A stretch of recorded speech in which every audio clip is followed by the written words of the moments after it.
O le ha gustado, subí como 10 veces, subí, bajé, ¿qué se me hizo? Lo que pasa es que estoy en esa para la biblioteca. Sí, sí, hace un ratito sí, ya no la puedo.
¿Me escuchan?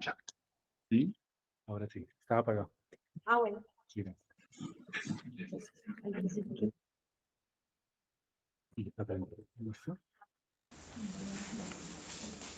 ¿listo? Listo. Escucha como el eco.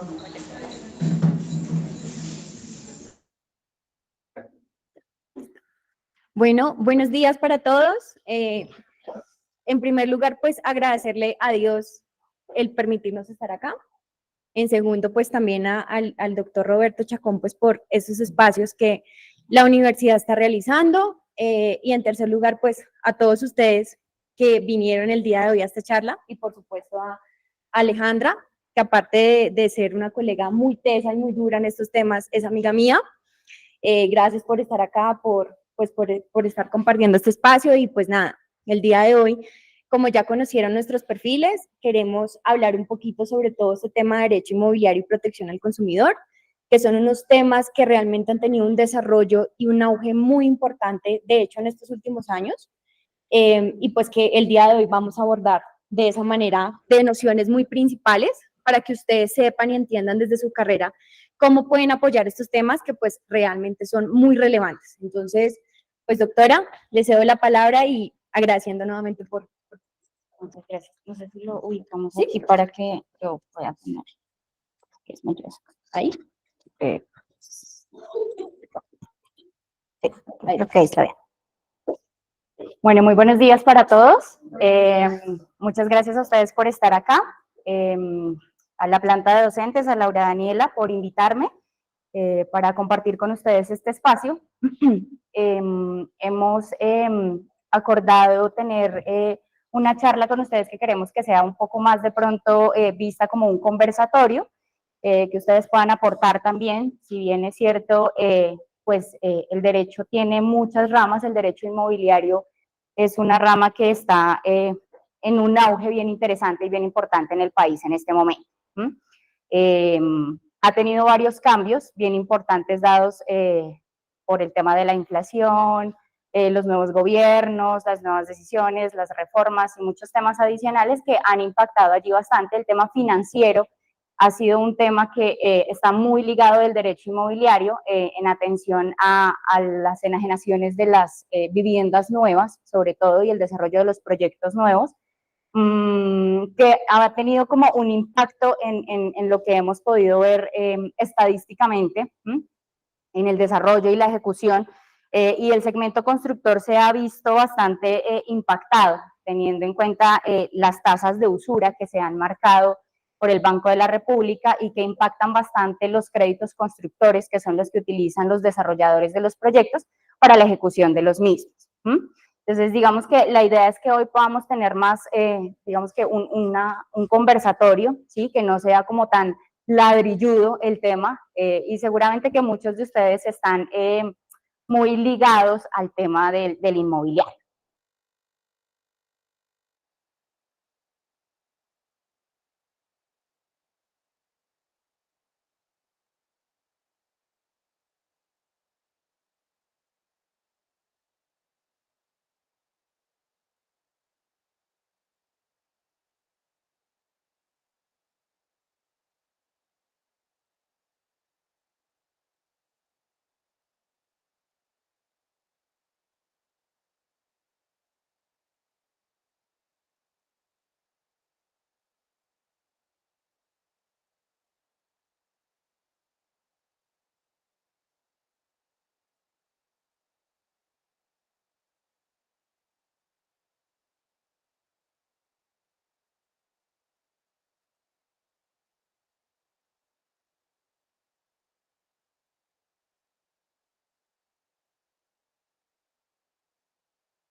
si yo tengo un embargo, si yo tengo una demanda sobre el folio de mayor extensión y apertura de folios individuales, todos estos gravámenes inmediatamente se tratan.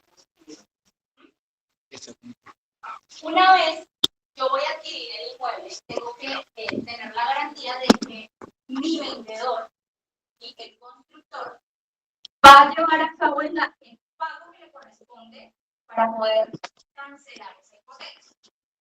Y es que la decisión de tomar ese tipo de créditos en los constructores es con el fin de hacer un pago a prorrata. ¿Qué quiere decir a prorrata? Le prestaron los 45.000 millones de pesos al constructor para el desarrollo del proyecto. Y el constructor dice al banco, ok, yo te voy a pagar tu crédito a prorrata. La prorrata es ¿cómo? Cuando yo tenga las unidades individuales del proyecto y vaya a iniciar el proceso de enajenación, te voy a pagar una parte del crédito con cada una de las ventas. ¿Sí? Entonces, voy a vender la unidad 101 y a esta unidad 101 yo le voy a dar un valor de prorrata de 40 millones de pesos. Y así con todas las unidades. ¿Sí? Entonces, con cada una de las enajenaciones yo te voy a ir pagando en una proporción ese crédito que me aprobaron en este momento. Entonces, mi escritura de compraventa, adicional a la compraventa, va a tener un acto que se llama acto de cancelación de hipoteca. Y es que me libera a mí el gravamen de esa hipoteca que activó el constructor y me lo deja completamente libre de gravamen. ¿Sí? Entonces, tengo como primer acto una cancelación de hipoteca, como segundo acto una transferencia de dominio o compraventa, y adicional a ello, siempre en la notaría se lleva a cabo un acto que se llama indagación a la afectación de vivienda familiar. ¿Qué es la afectación a vivienda familiar? La afectación a vivienda familiar es un gravamen que recae sobre los inmuebles y depende de mi estado civil. ¿Sí? Si yo me presento a la notaría y le digo al señor notario, mi estado civil es casada. Entonces, él me va a decir, bueno, ¿es casada con sociedad conyugal vigente o con sociedad conyugal disuelta y liquidada? ¿Tenemos diferencia entre las dos? Bueno, entonces, está claro que cuando tenemos sociedad conyugal vigente, todos los inmuebles o todos los, digamos que lo que yo adquiera dentro de mi sociedad va a ser parte de ese haber social, ¿cierto? Cuando está disuelta y liquidada, pues simplemente que cada uno de los cónyuges puede adquirir propiedades y no a la parte de este haber social, ¿cierto?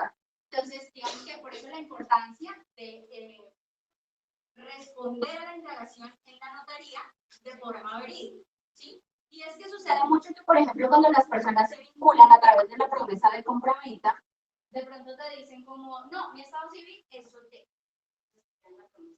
La promesa de compraventa va a la notaría, y cuando la persona llega a la notaría y el notario indaga, la persona, no, si es que soy casado. Bueno, si eres casado, entonces tienes que comparecer tu cónyuge para aceptar la afectación a vivienda familiar del inmueble, si es voluntad de los dos, o la no afectación, pero tiene que comparecer siempre a notario. ¿Sí? De la misma forma sucede cuando tienes una unión marital de hecho. Ustedes saben que son muy similares, si bien que la formalización de los dos estados civiles es diferente, pues las obligaciones civiles son casi que las mismas, ¿no? Entonces, si yo comparezco y le digo al señor notario, es que yo vivo en unión libre con mi esposo hace 4 años. Bueno, ¿y dónde está su esposo? Bien. No, pero es que solo vivimos en unión libre, no estamos casados, no importa, tienes las mismas obligaciones, ¿sí? Los mismos derechos. Ahora, ¿qué sucede? Que si yo comparezco a la notaría y el notario me pregunta cuál es tu estado civil, y yo le digo vivo en unión libre, ¿hace cuánto? Hace 1 año. Ah, perfecto, pues que no. ¿Sí? Sabemos que se formaliza esa sociedad patrimonial una vez suceden 2 años de convivencia. ¿Sí? Entonces, si apenas sido 1 año y 11 meses, todavía no hay sociedad patrimonial. ¿Sí? Por lo tanto, ese inmueble sería un bien propio y no haría parte de esa sociedad patrimonial. Cuando el estado civil es soltero, simplemente no aplica la afectación a vivienda familiar porque no cumples con las características para afectar el inmueble de vivienda familiar. interés social. Las viviendas de interés social tienen un requisito particular y es que debes constituir el gravamen de patrimonio de familia. Si bien estábamos conversando hace un momento de la afectación a la vivienda familiar, la afectación a la vivienda familiar está directamente ligada al cónyuge o compañía permanente. ¿Sí? El patrimonio de familia está encaminado directamente a los hijos existentes o a los futuros que lleguen a existir. ¿Sí? Así lo dice la norma. Y debes sí o sí siempre constituir patrimonio de familia. ¿Sí? En las viviendas de interés social. Cuando el inmueble supera el valor establecido por el gobierno nacional para la vivienda de interés social, no es necesario constituir, o digamos que no se permite más bien constituir patrimonio de familia. Entonces, tenemos nuestra escritura pública, llevamos nuestro primer acto, que es la cancelación de hipoteca, ¿cierto? Para ayudar a nuestro inmueble de gravamen. La transferencia de dominio, que es básicamente la formalización de esa promesa de compraventa. La afectación a vivienda familiar, y adicional a eso, si es una vivienda de interés social, el patrimonio de familia. Hay muchas otras decisiones que se pueden tomar en una transferencia de dominio, ¿sí? Y es que yo puedo constituir un usufructo, ¿sí? Lo que pasa es que el derecho inmobiliario tiene varios temas interesantes y que están muy ligados al tema notarial, que seguramente pues hoy no nos da el espacio, pero no sé si han oído hablar del famoso usufructo. Entonces, el usufructo es el uso y el goce del inmueble. Yo transfiero el uso y el goce. Transfiero la nuda propiedad del inmueble. ¿Sí? Pero me reservo el derecho de dominio. O reservo el derecho de dominio en favor de alguien. Entonces, digamos que sí sería bien interesante que de pronto la universidad pudiera abrir el espacio para generar un diplomado en el derecho inmobiliario para aquellos que estén interesados. Y es porque hay muchos temas interesantes que podrían tratarse allí, ¿no? Y digamos que ampliar con un poquito más de tiempo las características y las nociones de cada una de esas decisiones que se pueden tomar al momento de transferir el cuadro.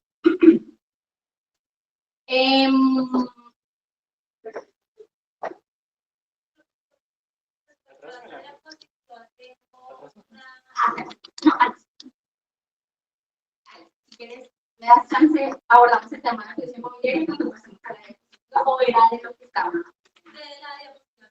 Entonces, si quieres, abordamos este tema y ya. Bueno, la fiducia inmobiliaria también es un tema muy interesante. Y sobre todo que cuando uno se está formando académicamente, hay muchos temas que no es posible abordar en el programa académico, y es porque a veces pues el espacio no da, ¿no? Y es que todas las ramas del derecho son supremamente amplias, entonces digamos que por eso a veces los docentes digamos que entran a los temas puntuales, los abordan, lo que está ligado con las ramas principales del derecho, y se quedan algunos temitas allí por fuera.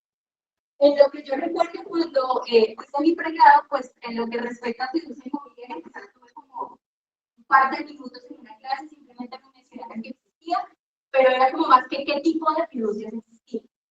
Entonces, la fiducia inmobiliaria es bien importante en este tema, y es porque la fiducia inmobiliaria es una figura, es como un contrato, o como un contrato no, digamos que estamos hablando de un contrato que permite al fideicomitente, que digamos que el fideicomitente es el dueño de ese lote que estábamos mencionando. Vamos a contextualizarlo así como para que de pronto no nos enredemos, y es porque la fiducia a veces es un poquito engorrosa. Entonces es como el dueño del lote, ¿sí? La fiduciaria es la entidad que se encarga de administrar los recursos que ingresan en el proyecto y que salen también del proyecto, ¿sí? Porque si bien el proyecto recauda, acuérdense que tenemos un inmueble gigante donde tenemos apartamentos que está grabado con una hipoteca, por lo tanto, así como tiene ingresos, también tiene ingresos, porque yo tengo que ir pagando esa hipoteca a mayor extensión que me financió el proyecto. Adicional a eso, tengo que ir pagando mis proveedores, los que me están generando materiales, los que están generando el proceso de construcción. Entonces, la fiducia inmobiliaria se encarga de garantizar a cada una de esas personas que se vinculan al proyecto que esos recursos, de alguna forma, mencionémoslo así, de alguna forma, y es porque ustedes saben que el sistema financiero no es estático, sino que es fluctuante, y eso puede generar riesgos en el camino, ¿sí? Y si bien las fiducias administran los recursos, no te dan una garantía del 100% a ti como constructor que esos recursos están 100% seguros. Pero sí te generan la tranquilidad de que tienen una administración correcta y que si entra un centavo, tienes que soportar ese centavo. Si va a salir de la fiducia, pues va a salir basado en qué, con qué destino, digamos que debidamente soportado. Y eso garantiza que los recursos de las personas que están invirtiendo en el proyecto estén más seguros, ¿sí? Hablamos entonces del contrato de fiducia inmobiliaria, que es un vehículo que permite que el proyecto tenga un correcto desarrollo. Entonces, existen las dos partes, que es fideicomitente y fiduciario. El fideicomitente, ¿quién viene siendo? El dueño del lote. La fiduciaria, quien la administra, ¿cierto? Y esa administración se genera a través del contrato. Y derivado de ese contrato nace algo que se llama fideicomiso inmobiliario. ¿Qué es el fideicomiso inmobiliario? El fideicomiso inmobiliario básicamente es una razón social que nace de este contrato y que permite que todos los recursos ingresen, digamos que, como les mencionaba, de forma segura. Entonces, nos dan un número de NIF, nos dan una personería jurídica y nace para tener en cuenta, digamos que, todo el tema de la administración del inmueble. Entonces, yo pongo el inmueble en ese fideicomiso, ¿sí? Yo, constructor, pongo el inmueble ahí. Y el inmueble no va a ser mío. Ya no es mío. Ahora, ¿de quién es? Del fideicomiso. ¿De dónde nace el fideicomiso? Del contrato. ¿Cierto? Viéndonos cómo hacer. Una vez el inmueble se encuentra dentro del fideicomiso, toda la responsabilidad, o digamos que en su mayoría, recae sobre el administrador del fideicomiso. ¿Y quién es el administrador del fideicomiso? La fiduciaria. ¿Verdad? Entonces, la fiduciaria se encarga de garantizar que todas estas personas que están viniendo a vincularse en este proyecto tengan la tranquilidad de que estos recursos que están ingresando van a estar aquí generando rentabilidades, pero van a estar aquí, ¿sí? El constructor no puede decirle a la fiduciaria, oye, ven, ya tenemos 150 vinculados para este proyecto y tú tienes recaudados 15.000 millones de pesos. Necesito que de esos 15.000 millones de pesos me desembolses a mí para gastos de la constructora 1.000 millones. La fiduciaria te va a decir, ¿y 1.000 millones para qué? No, los necesitamos en la constructora. Sopórtame para mí, ¿sí? Y es porque en el contrato de fiducia inmobiliaria que les mencionaba, se adquieren unas obligaciones por cada una de las partes. Entonces, el fideicomitente, que es quien ha aportado el inmueble a la fiduciaria, se encarga, o más bien tiene la obligación de soportarle a la fiduciaria todos y cada uno de los gastos que está teniendo y que está solicitando de esos recursos. Y entonces no es como que la constructora diga, venga, me tiene que dar el dinero, no, pero me tiene que dar para aquí. ¿Sí? Entonces ellos se encargan como de salvaguardar esos recursos, y es lo que, digamos que de alguna forma genera que esos recursos estén allí un poquito mejor administrados. ¿Mm? Por eso la importancia, y hacerles saber a ustedes que siempre que tengan la intención de adquirir un inmueble nuevo, es clave que ese inmueble esté respaldado por una fiduciaria, ¿sí?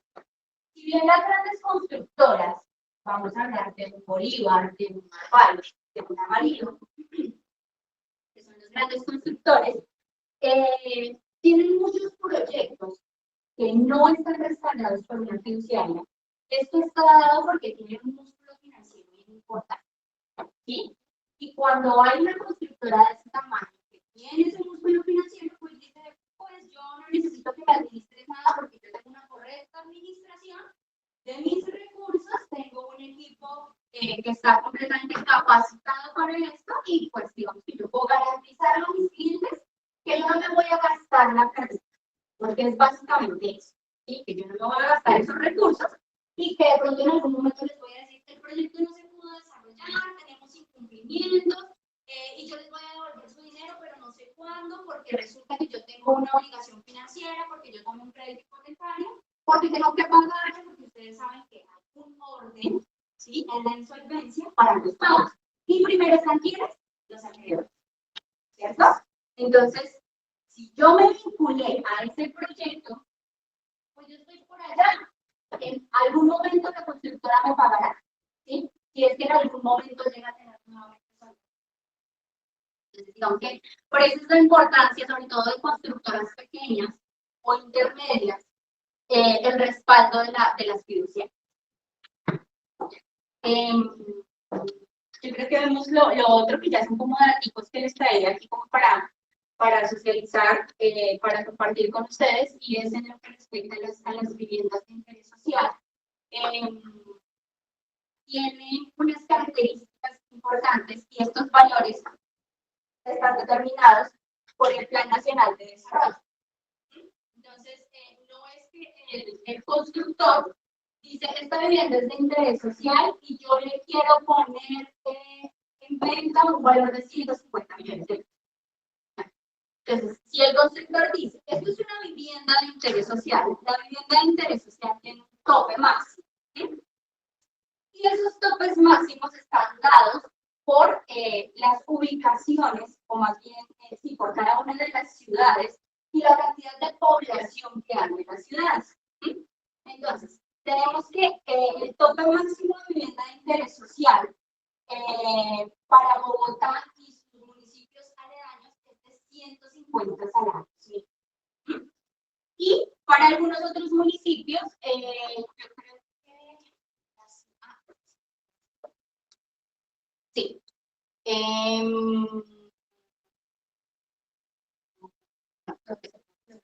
Sí. Entonces, tenemos algunas ciudades que tenemos un tope máximo hasta de 90 salarios. No lo incluí acá, pero está dependiendo de la cantidad de población que esté acentuada en los municipios donde se está ejecutando el proyecto. La vivienda de interés social tiene unas características muy importantes, ¿no? Y en teoría se supone que la vivienda de interés social está dada para que los colombianos tengamos un mejor acceso a la adquisición de vivienda, ¿sí? Sin embargo, hoy nuestro mercado nos muestra otra realidad completamente diferente. Y es que estamos viendo que para hoy el valor de la vivienda de interés social está muy por encima de lo que pudiera cubrir una familia en nuestro país, ¿sí? Y sobre todo porque los ingresos de las familias no te permiten tener una aprobación o un perfil financiero para adquirir un crédito hipotecario y adquirir una vivienda nueva. Y es que en otros tiempos, hace más o menos 4 o 5 años para atrás, adquirir un crédito hipotecario era muchísimo más sencillo. Hablemos antes de pandemia, porque la pandemia nos impactó bastante, digamos que el tema financiero a nivel mundial, ¿sí? Las tasas de usura hoy están muy por encima, principalmente es lo que impacta y lo que genera que digamos que hoy no sea tan fácil acceder a un crédito hipotecario, ¿sí? Entonces, las viviendas de interés social hoy están por un valor muy por encima de lo que realmente pudiera cubrir o que realmente puede permitirle a una familia adquirir hoy. Yo creo que se nos agota el tiempo ya un poquito.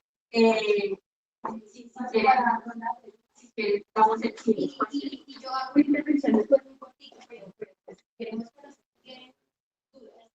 Yo te quiero preguntar. A lo que usted se refiere es a la pregunta que hay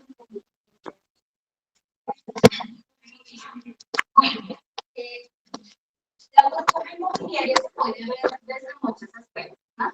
Entonces, y es que el tema inmobiliario y financiero, como se lo digo, están muy ligados, ¿sí? Y el tema inmobiliario 100% está determinado por las decisiones, digamos que nacionales, en gran parte, sobre todo en lo que respecta para el desarrollo de los proyectos y las aprobaciones. Y digamos que sí es un tema que es bien interesante abordar, pero podría ser un tema que podemos, digamos que ampliar ampliar en otro espacio. Hoy la burbuja inmobiliaria está impactando el sector muy fuerte, sí existe la burbuja. Don William.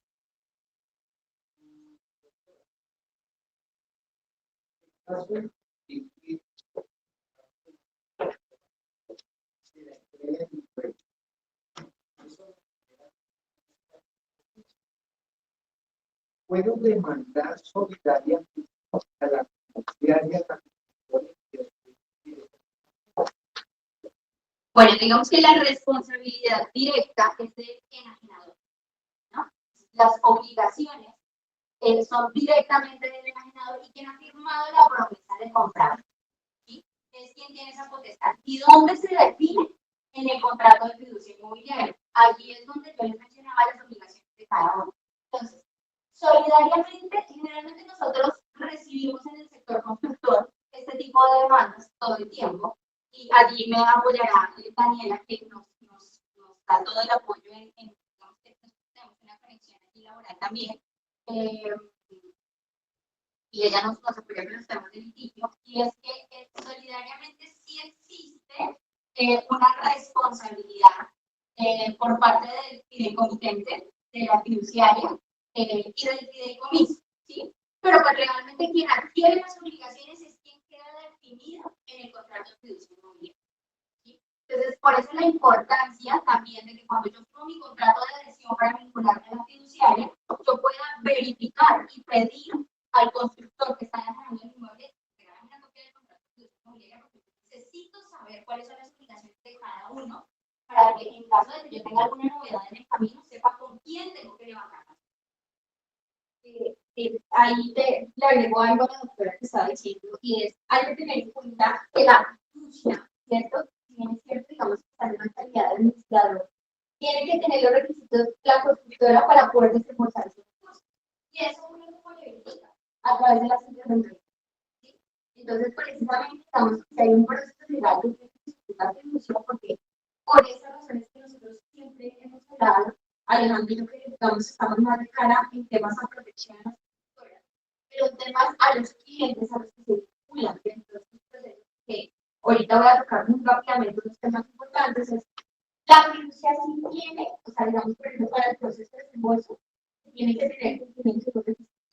Y eso lo verifica. Y nosotros hemos visto condenas ante la Superintendencia de Comercio de constructoras en las que la fiducia lo que hizo es liberar los recursos de una manera que no es correcta, ¿sí? Por esa razón es que inician todas las acciones de protección del consumidor, que lo vamos a ver. Entonces, como para responder también un poquito de eso, es todas esas formalidades que existen, solamente a través de un contrato de adhesión, posteriormente una promesa compraventa, finalmente con la escritura pública, que ya es prácticamente el cierre de este proceso de adquisición de inmuebles, se tiene que tener en cuenta todos los requisitos que las fiducias tienen que tener al momento de liberar los recursos. Por esa razón es que hemos visto actualmente, acá paso con la fiducia Chía, grandes proyectos que no se han podido desarrollar porque no tenían fiduciario. Y eso, si bien es cierto, es una garantía, entre comillas, de protección un poquito al consumidor, al que se le vincula al encargante, ¿sí? Y otra es la correcta administración de los recursos. Porque ¿qué es lo que pasa con la mayoría de las constructoras? Recaudamos, empezamos a organizar este tipo de recursos y empiezan a desfinanciar. Entonces, todo el proyecto, entonces con lo que yo voy recaudando este proyecto, empiezo a financiar el otro. Y por esas razones que tenemos hoy por hoy las famosas obras blancas. La consulta respecto a este tema, ella habla de que firma, por ejemplo, representante de la constructora. Y el caso no sabe. ¿Qué pasa, por ejemplo, en un proyecto donde el documento no por todas las partes de la fiduciaria? En ese momento lo puedo hacer también responsable, ¿sí? Claro, entonces depende de la fase en la que se encuentra el proyecto, se generan los tipos de contratos para vincular los clientes. Eso es importante identificar, ¿sí? Cuando yo voy a vincularme a un proyecto, es importante que cuando yo me acerque al lugar, yo pregunte cuál es la fase operativa en la que se encuentra el inmueble. Tenemos una fase preoperativa, una fase operativa, que es la fase constructiva, y la fase final. Entonces, eso nos define la forma de vincularnos, pero finalmente su pregunta es,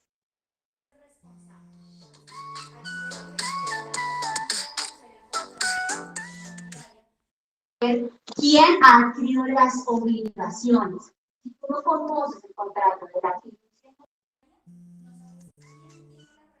responsabilidades, digamos, dentro del contrato. Sin embargo, la responsabilidad solidaria como mencionaba el doctor anteriormente está plenamente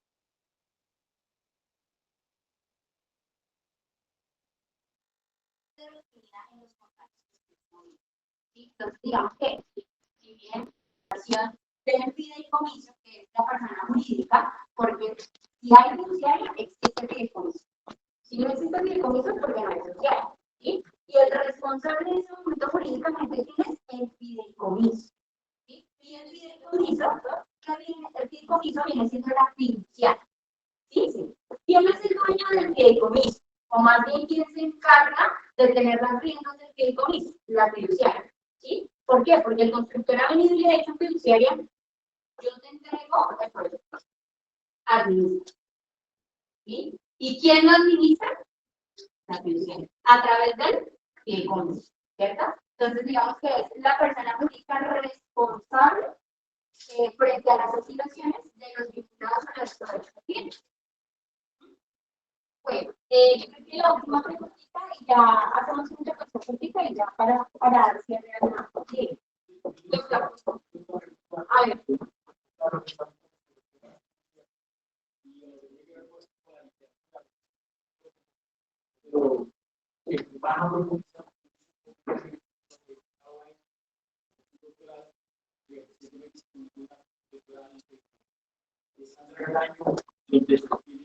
La medida del colindamiento contractual, pues que es algo muy interesante.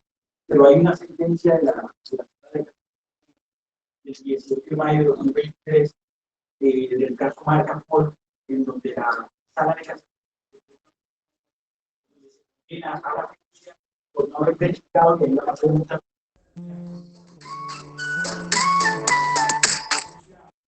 a la Constitución. Eso por un lado, por el otro, ¿qué pasa? Que hay otros casos donde lo único que se hace es de la Constitución y el comprador no se está invitando a los la identificación del fondo.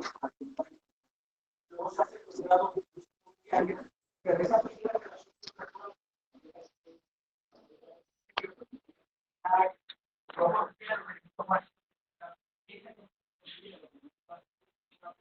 la actividad inmobiliaria, el amor al contrato de justicia inmobiliaria,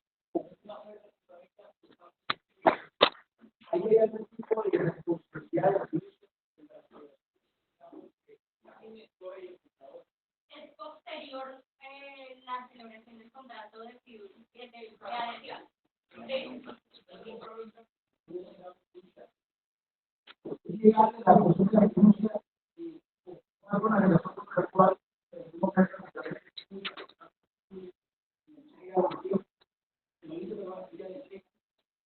Bueno, el ejemplo que sucede cuando yo me vinculo a la fiduciaria, generalmente el proyecto se cuenta, como les mencionaba, en una etapa de preventa, ¿sí? Y las condiciones y las obligaciones de la fiduciaria para con las personas que se adhieren al proyecto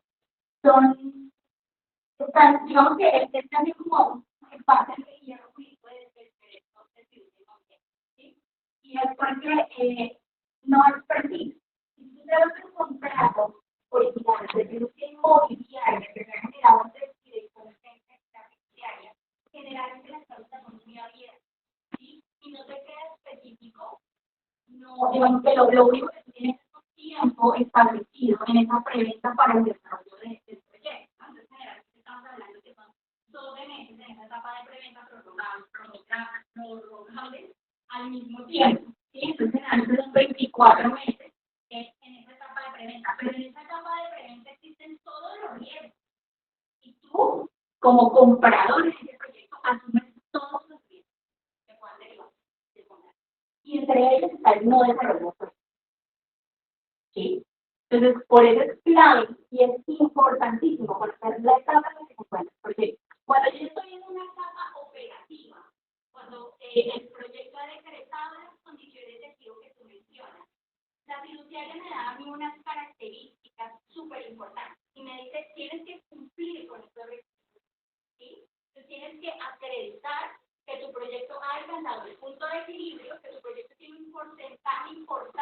desarrollo y adicional a eso, digamos que se hace una validación jurídica del proyecto, ¿sí? Porque si bien que los proyectos a veces inician su ejecución, pues tienen temas en el camino, y entonces que no falta el vecino colindante que dice como a este proyecto le aprobaron esta licencia de construcción y el PBOT no lo permite. Si se inician todas esas acciones judiciales, y a veces fácilmente la fiduciaria te puede decir, yo te estoy respaldando y te estoy salvaguardando ese proyecto, pero yo no te voy a decretar. Cumplen con todo eso, pero hoy las condiciones jurídicas del inmueble no permiten que yo te decrete. ¿Sí? Entonces, las condiciones de giro dependen de muchas cosas y todos los proyectos son completamente diferentes. Pero volviendo a esa primera pregunta, sí es súper importante conocer en qué estado se encuentra el proyecto. ¿Y es por qué? Porque cuando yo inicio ya la fase operativa y logro decretar las condiciones de giro, yo en el contrato de fiducia inmobiliaria que he firmado entre el constructor y la fiduciaria, tengo una condición súper importante, y es que cuando yo alcance condiciones de giro, tengo que vincular a mis clientes a través de una promesa de contrato. ¿Sí? Y allí ese contrato de adhesión se transforma de contrato de adhesión a promesa de compraventa con todas las formalidades que hemos mencionado anteriormente. ¿Sí? Entonces, puede existir una oferta. ¿Y qué sucede cuando tú firmas tu contrato de adhesión? Estás aceptando el contenido de la oferta. ¿Sí? Y este es el día a día del constructor. Y este tipo de reclamaciones son el día a día. ¿No? Daniela no me dejará mentir, y es que las personas se han interesado mucho más día a día por lo que suceda con los recursos que tienen para invertir en el sector inmobiliario. Y es que antes simplemente la gente decía, yo voy a adquirir este inmueble en este proyecto, ¿qué hay que hacer? ¿Cuánto hay que pagar? Todo lo que se inicia ¿sí? Pero la gente realmente que no se interesaba por todos estos temas como tú le estás preguntando hoy, quieres conocer un poco más allá de qué lindo el apartamento de la casa de venta, porque realmente somos muy visuales los seres humanos, entonces vamos llamados a lo que vemos físicamente, pero más allá de eso, pues es la realidad de qué es lo que existe jurídicamente detrás del desarrollo de este proyecto. ¿En qué fase está el proyecto? Pues, yo rápidamente, porque ya estamos voy a hablar sobre material individual. Digamos que es uno de los aspectos más importantes. No sé si ustedes han escuchado. Nosotros, digamos que en nivel Colombia tenemos las superintendencias, ¿sí? En este caso, ¿quién regula? Las superintendencias. Entonces, ustedes conocían las superintendencias y adicionalmente tiene otro tipo de facultades que hoy por hoy, digamos, es una de las superintendencias más grandes que se puede decir en comparación también con las superintendencias de Colombia. Esas facultades adicionales que tiene esta superintendencia básicamente se pueden actuar en a los servidores. Y estas facultades adicionalmente tienen que preguntar todo el tema de derecho universal.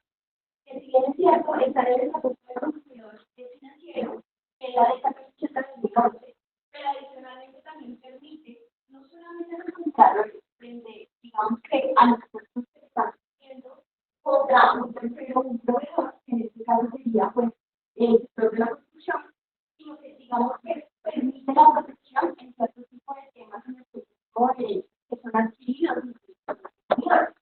Una de las problemáticas más importantes que se ha visto con este tema de los desarrollos de los proyectos inmobiliarios, no sé si ustedes han visto esos incrementos de precios. Cuando ustedes, por ejemplo, van a hacer a un proyecto inmobiliario, siempre van a hacer una predicción, el precio del valor del inmueble va a ser de 130.000.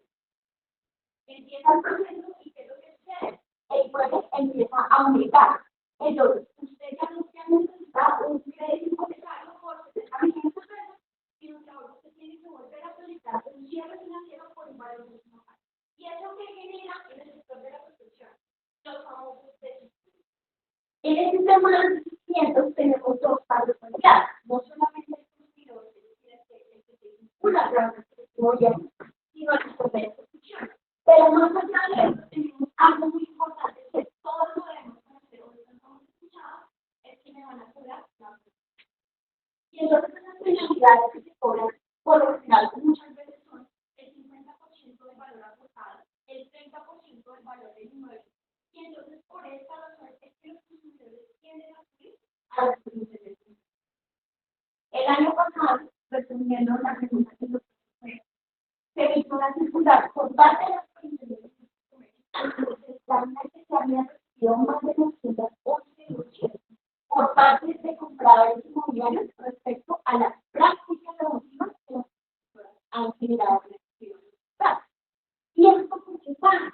Tienen ustedes cuando están suscribiendo un contrato de promesa compraventa que ustedes tienen algo muy elemental y es la fecha. ¿Qué hacen las constructoras? Hoy por hoy, lo hemos visto, nosotros en el negocio, a pesar de que nosotros, pues, un poquito mayor, pertenecemos un poco más a las constructoras, se ha visto que las promesas de compraventa no tienen una fecha específica. Entonces, ¿qué se dice? El inmueble va a ser entregado en el primer trimestre del año anterior. Esa no es una fecha cierta, es una fecha completamente cierta y esto se puede considerar como una calculación porque el contrato de promesa de compraventa digamos que las relaciones pueden seguir y una de ellas es establecer la fecha exacta de entrega del inmueble. Cuando ese tipo de cosas surgen, digamos que a la vez de las necesidades que se están dando importantemente, estos 911 denuncias que han hecho que se tienen con ellas en contra de los estructuras grandes. Por ejemplo, Paz es una de ellas. Bolívar también está ahorita trabajando bastante fuertes. Amarillo también está haciendo muchas cosas que a raíz de que la superintendencia está retirando literalmente sobre todo los que están generando bien. Porque la gente dice, no, entonces yo por 50 millones de pesos, el inmueble está incrementando, entonces me van a quitar el 50% de la total. Y también es lo que pasa con los desarrollos de los proyectos. Tenemos un caso muy grande, que es la personas como tal, aquí es inmobiliario, ¿sí? Que realmente están en un estado completamente muy complejo, obras que también es una de las famosas constructoras, no sé si ustedes recuerdan del edificio de Recayó. Y en esa base literal, uno empieza a determinar cuáles son las acciones que las constructoras tienen hoy por hoy. Lo primero es carácter jurisdiccional y procedimental para que ustedes conozcan un poquito el tema. Lo primero que se siempre hace es hacer una reclamación. Pero en la práctica eso no sirve mucho. Porque las constructoras se intentan proteger, abundar mucho de eso. Usted suscribió una promesa compraventa, usted estaba de acuerdo con las cláusulas que se pasaron y que usted se adhiere. Porque eso es una novedad. ¿Sí? No obstante, bueno, como yo hablaba, lo primero que se podría hacer cuando no tenemos una fecha real o estimada, la promesa no se puede hacer, porque no tenemos un cumplimiento de los requisitos de la promesa. O también cuando pasa que usted, el sueño de tener que sacar social, que es una de las cosas más importantes que uno desea, usted empieza a pagar, pasan 7 años, la constructora no avanza la obra, ¿sí? No le da razón para devolver los recursos de la participación. No estamos en el proyecto. Entonces, ¿yo cómo voy a estar de ese tipo de caja para devolverlo? Entonces, tenemos dos temas importantes acá en Colombia, para que no se olviden. El tema del incremento del salario mínimo y de la posibilidad de la persona que tenga un salario mínimo que es muy difícil para poder acceder a la compra de alimentación. Esto sí se puede estimar y han existido condenas en contra de estructuras grandes. O sea, sí se puede. ¿Y cómo nosotros lo podemos hacer? Iniciando los procesos que se esperan, interponiendo la respectiva demanda, obviamente podemos dar todos los requisitos pues, que el proceso lo requiere ante la Superintendencia de la Industria y Comercio en la legislatura de sus funciones jurisdiccionales. La Superintendencia de Industria y Comercio no solamente regula este tema, sino también tiene temas, aparte de sanciones, tiene temas de competencia real, marcas, patentes y dispositivos, y también regula lo que se nos retira una parte del área de datos y protección de datos personales, pero también permite regular la relación que tiene entre el usuario y que si bien es cierto está pidiendo la prestación de un servicio y entre el tercero y internet. Ya por último, nosotros hemos estado haciendo un proceso de hecho para comunicarnos en contra de una constructora donde logramos a través de la reclamación directa desvirtuar la promesa compraventa y que hiciera la devolución de los recursos a la persona que teniendo en cuenta que se había dicho que la entrega iba a ser programada para el año 2024 en el primer trimestre, cosa que no pasó. Y entonces siempre se irá ahí al consumidor. Las personas. Y por supuesto, nosotros también. Y para cerrar el tema, este proceso de adquisición de inmuebles, uno tiene que empezar a conocer cómo se procesa a través de la suscripción de un contrato de acción, promesa, compraventa y finalmente escritura pública. Y eso sería pues todo como bueno, muchas gracias. No sé si es un tema muy amplio, me parece que es importante que se aborde más personalmente. Ahí ya lo interesante. Asesoría.